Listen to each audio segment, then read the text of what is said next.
Welcome to the deep dive. We take your sources, we dig in, and well, we get you straight to the core insights. That's the goal. Today, we're looking at something I think everyone feels. That kind of inner friction, that feeling of pushing against life, maybe? Subtle no when things aren't quite how we want them. Exactly. And the sources we're diving into today, they're excerpts from Spiritual Resistance. Dissolving the Inner Struggle. They call that spiritual resistance. Right. Spiritual resistance. And our mission really is to unpack this big paradox. Why does fighting pain or discomfort feel so necessary, so logical? Yeah, it feels like the only thing to do sometimes. But then why do these deeper perspectives argue that this very act of resisting is often what creates the suffering in the first place? It's a bit of a mind bender. It really is. But understanding it feels like a shortcut, doesn't it? To some really core ideas in, spirituality and psychology. Definitely. Once you see it, it can shift how you deal with anxiety, pain, all sorts of discomfort. Okay, so let's nail down a definition first.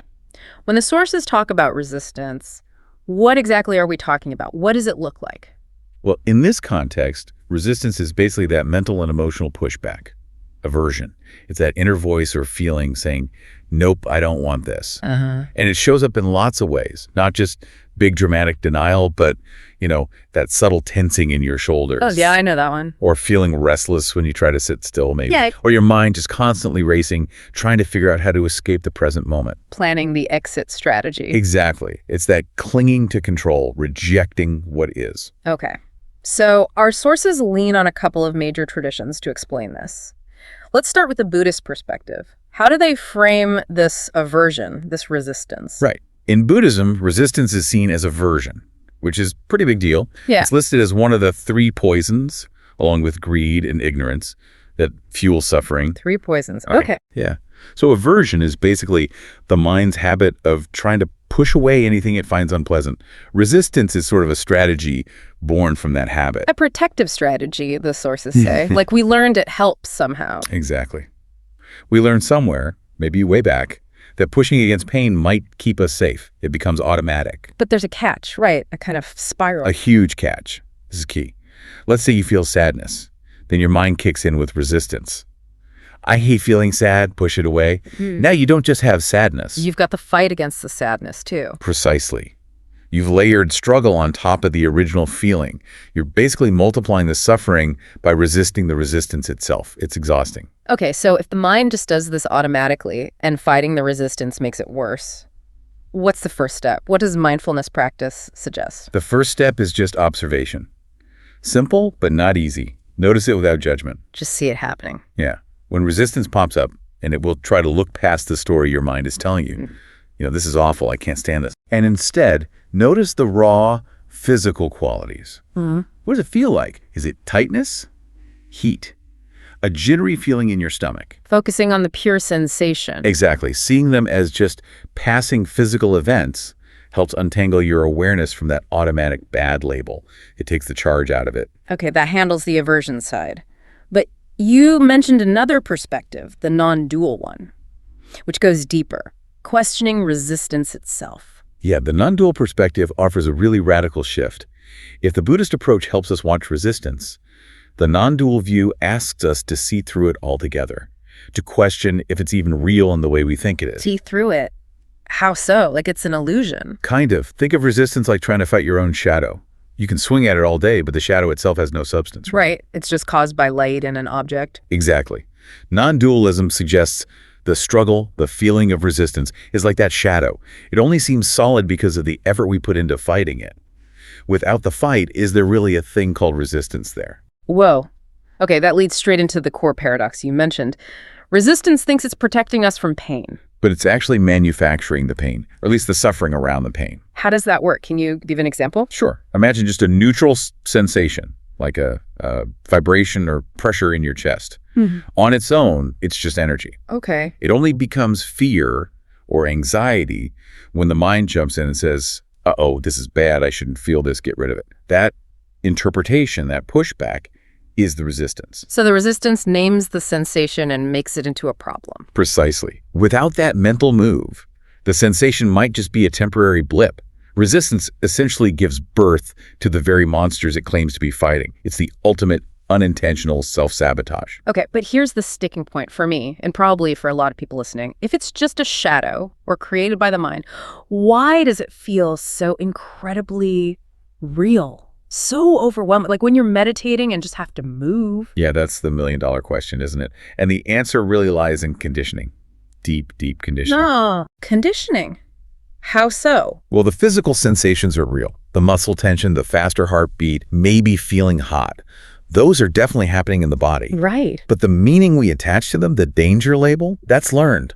Maybe years ago, feeling that particular tightness coincided with something genuinely scary or painful. So the mind creates an association. That sensation is danger. Exactly. It's like a Pavlovian response. The mind learned. Feel that. Tense up. Reject it. It's a threat. Even if the current situation isn't threatening at all. So it's like an old alarm system that's still going off even when there's no fire. It's an automatic habit. Perfectly put. It's lightning fast. Completely automatic. And this is crucial. The sources emphasize this. You can't just consciously decide to stop resisting. You can't just will it away. No more than you can consciously decide to stop your heart from beating faster when you're startled. It's not under that kind of direct control. That's actually kind of a relief to hear, because we beat ourselves up about it, don't we? Why can't I just relax? What's wrong with me? Totally. We layer judgment on top of the resistance, which just adds more tension. Right, another layer. But if you understand it's an automatic conditioned mechanism, not a personal failing, you can start to let go of that self-blame. That judgment just fuels the whole cycle. So the understanding itself starts to loosen the grip. Exactly. It allows you to approach it differently. You don't need to eliminate it by force. You need to understand it, see it for what it is, an old, perhaps outdated protective reflex. Okay, so if fighting it is counterproductive, and we can't just switch it off, the goal becomes seeing through it, understanding its nature. How do we actually do that? Let's move from theory to practice.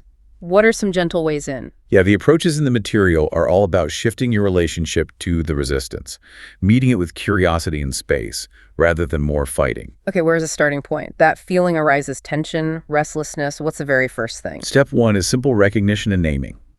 Just notice it. Mentally say, there's resistance. Or, okay, restlessness is here. Not, I am resistant, but resistance is present. Exactly. It creates a little bit of space. You're acknowledging its presence without identifying as it. You're the observer noticing the feeling. Okay, I've noticed it. Resistance. But my next instinct is probably still to hate it or judge it. How do we interrupt that? That leads to the second step. Focus on the raw sensations. Forget the label anxiety, annoyance, whatever. What does it physically feel like? Get really specific. Yeah. Is it a buzzing?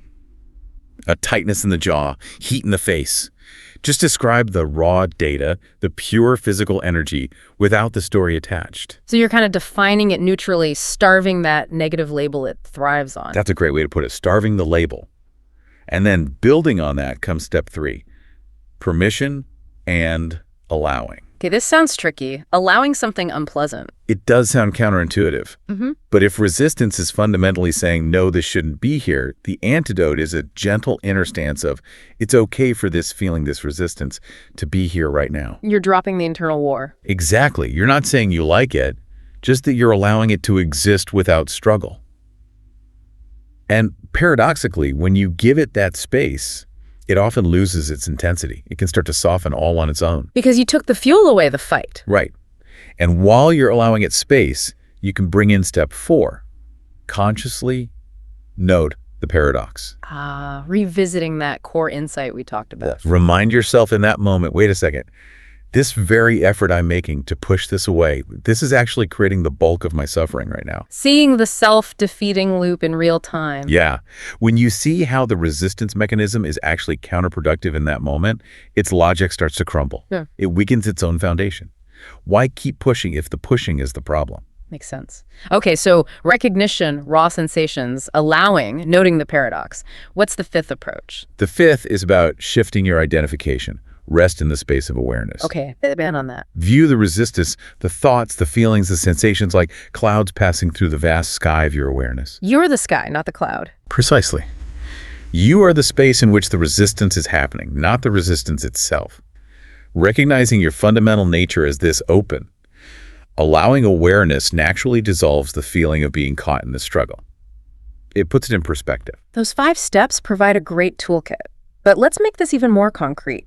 Where does this resistance show up in everyday life, maybe in ways we don't even recognize? Oh, all over the place. Yeah. One of the most common is resisting physical discomfort.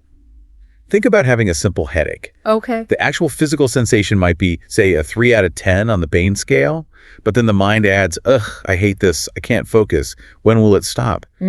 That layer of mental frustration and fighting is the resistance. And it ramps up the suffering level to maybe a 7 or 8. Exactly. Yeah. The resistance amplifies the experience way beyond the raw sensation. If you could just observe the pressure and allow it, it might remain just a 3. That's powerful. What about emotions? Same dynamic with resisting emotions. Let's say you get cut off in traffic and feel a flash of anger. Friends all the time. Right. But then resistance might jump in. I shouldn't be so angry. Calm down. Good people don't feel road rage. No.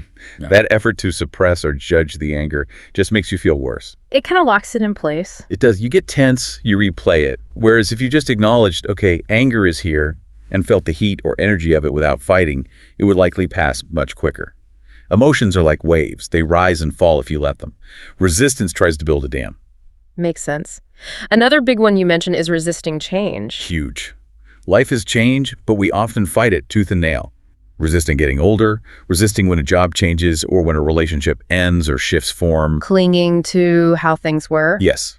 And the sources are really clear. It's rarely the change itself that causes the deepest pain. It's the resistance to letting go, the clinging to permanence in an impermanent world.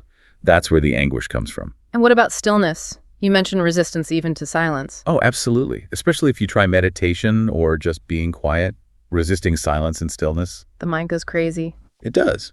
I should be productive. This is boring. Don't leave the stove on.